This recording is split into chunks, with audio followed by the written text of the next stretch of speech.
Welcome to our channel. Today we how to use Leadpages for landing page creation. Easy tutorial step by step clearly. Open your web browser and go to the Leadpages website. If you don't have an account, click on the Get Started button to create one. Fill in the necessary information to register or log in if you already have an account. Once logged in, you will arrive at your dashboard. To create a new landing page, click on Create New Landing Page. You will be presented with multiple templates. Browse through the available templates and select one that fits your needs. After selecting a template, click on Choose Template to proceed. You will be taken to the drag and drop editor. Here, you can customize your landing page's content, including text, images, and buttons. Click on any element to edit it. You can also drag new elements from the sidebar into your page. To change the background, click on the background area and select a new color or image. Adjust the fonts and colors to match your branding.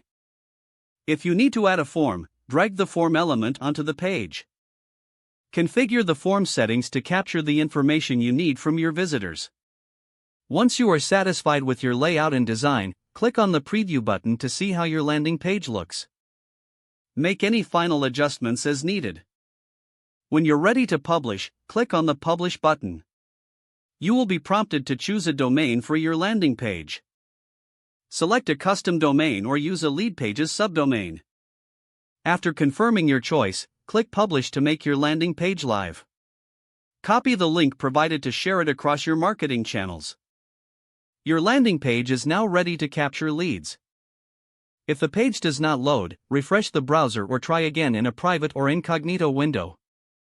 Make sure you are using the correct email address, then retype it carefully to avoid small typos. If your password is not accepted, use the reset option and create a new strong password you can remember. Check your spam folder for verification or security emails, then complete any requested confirmation steps. Enable two-factor authentication if available to improve account security and reduce unauthorized access risk. Don't forget to like this video and subscribe to our channel for more step-by-step tech guides.